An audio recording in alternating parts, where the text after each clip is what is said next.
निर्माण कार्यों को चालू नहीं रख पाएंगे। उदयपुर जिले की कानूर तहसील कब मूर्त रूप लेगी, कब तहसीलदार की नियुक्ति होगी, अभी तक किसी को पता नहीं है। तहसील का दर्जा पाने के लिए वर्षों तक आंदोलन करने वाले क्षेत्रवासियों को पूर्व सरकार व विधायक रणधीर सिंह भिंडर ने तोहफा तो दे दिया, लेकिन यह महज घोषणा तक ही सीमित होता दिख रहा है। भवन पर नामांकन व तहसील की मोहर लगना तो शुरू हो गया, लेकिन तहसील के काम के लिए अब भी लोगों को 15 किलोमीटर दूर भिंडर जाना पड़ रहा है। अब देखना यह होगा कि नई सरकार क्या कानूर तहसील को मूर्त रूप देगी या सिर्फ कागजी घोषणा व अतिरिक्त चार्ज के भरोसे इस तहसील को ठंडे बस्ते में डाल दिया जाएगा। यह संशय हर कानूरवासी के जहन में आज भी उठ रहा है।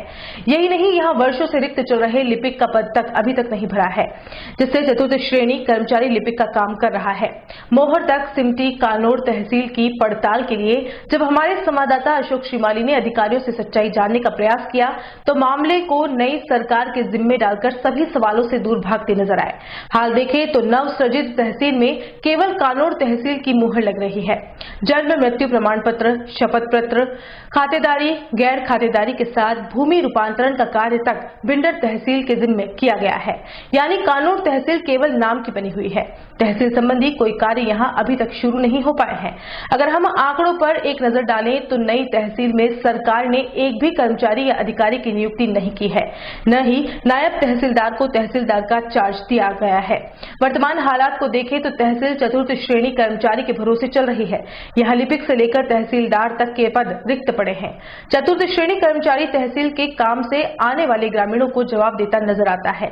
वहीं 13 पटवार मंडलों को 4 पटवारी संभालते हुए हैं। पटवारियों के भी 9 पद रिक्त पड़े हैं।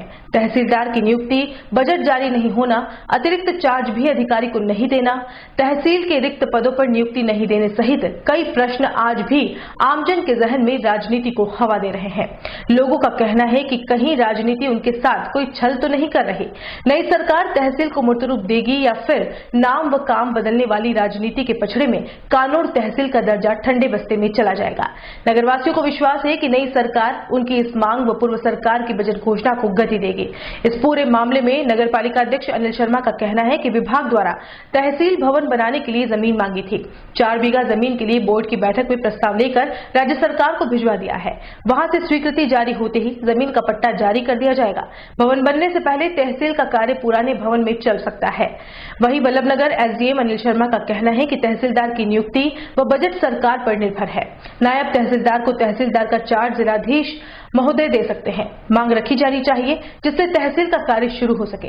वहीं कानूर पदस्थ नायब तहसीलदार सवाई लाल रेगर से हकीकत जानी तो उन्होंने कह दिया कि तहसीलदार का चार्ज मेरे पास नहीं है। तहसील का कार्य सुचारू नहीं होने से जन्म मृत्यु प्रमाण पत्र, शपथ पत्र, भूमि रूपांतरण सहित काफी कार्य प्रभावित हो रहे हैं। तहसीलदार की नियुक्ति या पावर मिलते ही यह सभी कार्य कानूर तहसील में होने लगेंगे।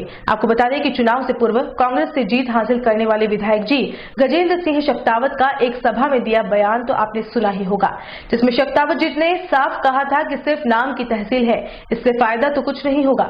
वहीं तत्कालीन विधायक रणधीर सिंह भिंडर ने कहा था कि कानूर वासियों की लंबी मांग और उग्र आंदोलन के बाद तहसील खुली है। अब शक्तावत क्या जाने तहसील से किसानों को क्या फायदा होगा। लेकिन क्या हुआ, क्या मिला इस तहसील को, बल्लभनगर के क्षेत्र के लोगों को। अभी गुरु जी कह रहे थे एक बड़ा जहां कहेंगे मैंने एक बहुत बड़ा काम किया, एक तहसील हमने दे दी कानूर को, हमने एक तहसील बल्लभनगर में भिंडर को दे दी। बहुत बड़ा काम गिनाने के लिए इनके पास क्या। बहुत धन्यवाद, आपने तहसील खुलाई, स्वागत है, लेकिन उससे हमको फायदा क्या, मैं ये पूछना चाहता हूं। सही कह रहे थे गुरु जी, जो तहसील में काम हो रहे थे तो वही तो काम यहाँ नहीं। पिछले कुछ दिनों से बल्लभनगर के पूर्व विधायक गजेंद्र सिंह जी बार बार लोगों के बीच में ये बात कर रहे हैं कि तहसील खोल के क्या उपलब्धि हासिल की। मेरा ये मानना है कि हमारी आज़ादी को करीब 70 वर्ष होने आए, उसमें से करीब 60 साल इनके पिता ने, इन्होंने और राव साहब बाटेड़ा ने यहाँ पर अपनी कमान संभाली थी। लेकिन ये मांग कई वर्षों से चली आ रही है और लोगों ने इसके लिए हड़तालें की, धरने दिए, प्रदर्शन किए, कानूर में भी और भिंडर में भी।